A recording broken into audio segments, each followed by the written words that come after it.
Hey guys, what's going on? Johnny B here, and today I want to talk to you guys about Mr. Lamar Odom. Okay, so not too long ago, I was driving around here, walking around here on YouTube, and I came across a video by him and Keven Hart.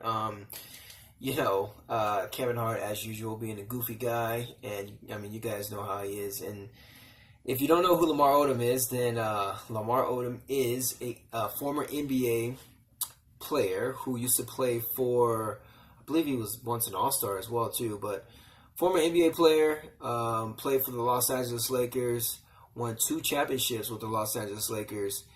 He's played for the Clippers and a few other teams, but he uh, he was doing a video with Keven Hart. I believe Keven Hart has this like TV show now or something like that. And as usual, Keven Hart's being a goofball, and they're just hanging out, and Kevin's asking him some questions.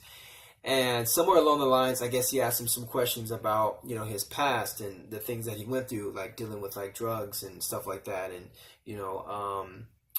he asked him, about midway through the interview, he asked him about, that episode in which he almost lost his life. And so typically when you ask people stuff like that, man, they kind of like crawl into a shell and like they don't like to talk about it or they don't share much about it. But Lamar was very open about it and he spoke about it with confidence. And that's something that I really love to see because a lot of people they struggle with stress, anxiety, depression, and they don't like to talk much about it. They just kind of like to keep it all inside. But Lamar was very, very open about it, and that made me extremely happy to see that he's actually doing all right now, that he's doing a lot better, and that he's open to speak about it. And so when he asked him about that episode that happened, and I believe it happened in Vegas, and I believe it happened in Vegas where he fell into a coma, where he overdosed on drugs and he fell into a coma. And he asked him about that, how was that, and he'd mentioned, it was a very scary moment for him. He said that the doctors were telling him, afterwards, after he had came out of that coma, that he's a walking miracle, because he said that when he was in that coma, that he went through 12 strokes and 6 heart attacks. And I had never knew that prior to watching this video. I just heard that he, overdosed and, fell into a coma and like that. I think and had a heart attack or something like that. But I think that's all I had really heard at the time. But to hear him say that, and to see him, you know what I mean? Like to see him, that he's still here and that he's still alive. I mean, a lot of people, have a stroke or two and, it kind of like, it really just kind of, kills their mojo, you know what I mean? But to see Lamar, he's still walking, he's still laughing, he's still, goofy, like, he's still the same old guy.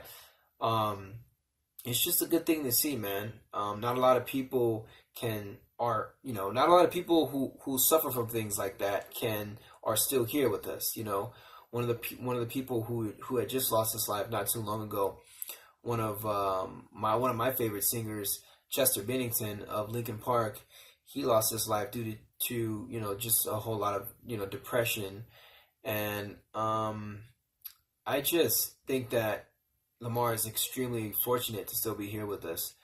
And there's other people. There's a lot of other people out there, who have either walked this path of dealing with things like this and taken themselves to the brink of, but it's a good thing to see someone out there being positive, kind of like spreading awareness, because it's something that we all deal with, and we like to look at artists, movie stars as kind of like these people who are on a pedestal, but at the end of the day, like, we're all just people, man. Like, we're all the same people. We all have feelings.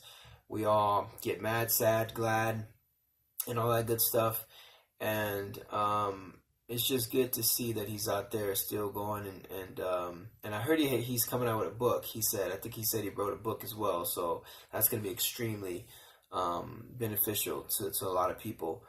So, yeah, I just chose to talk about this today because I feel like spreading awareness about something like this is part of my purpose in life. Um, and I say that because, I have too struggled with depression in the past. And it was something that, it was one of those moments in my life where I just felt like, I had nobody to talk to. And, I had no sense of direction in life, and I just wasn't really sure how the hell I was going to pull myself out of it. But I feel like it's a part of me, So like when he was speaking, I felt like he was speaking for me, you know what I mean? Because he obviously has the platform to do so. Him being former NBA champion and all, but it's just awesome. It's just awesome to see that. But yeah, I just want to share that with you guys here today. You know, and if you guys would like to talk, like, let's talk about it, you know what I mean? Air it out, because it's not something that you should suppress, you know what I mean? And I think that's the thing that a lot of people don't get and understand, is that when you suffer from anxiety, stress, and or depression, it's almost like you're taking the energy that's flowing inside of you and you're trapping it. You're keeping it kind of either in here, or you're keeping it all in here. You're not letting it flow through, because you know energy is supposed to come and flow in and through you, you know what I mean? And so if you are suppressing that, or if you are trapping that into your subconscious mind, then that's not going to be good for you, you know what I mean?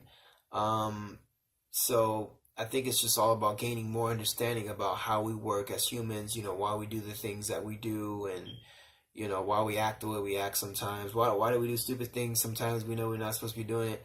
I think it's all about just learning about ourselves and how we work, and how we pretty much get down, you know what I mean? And just spreading that awareness to people that it's okay to feel a certain way, but then again, it's not okay to not talk about the way you feel, because you're also suppressing your feelings and your thoughts. You need to express that. You don't suppress it, express it, you know what I mean? So, yeah, man, I hope you guys enjoyed, what I had to share here today. I actually left a link to that interview in my description. I think I put it at the end of the first paragraph there. And if you guys like this video, go ahead and you know what to do. Hit the like button and subscribe to the channel, and I will speak with you guys tomorrow. I'm Johnny Bright. I'll talk to you guys soon. Cheers.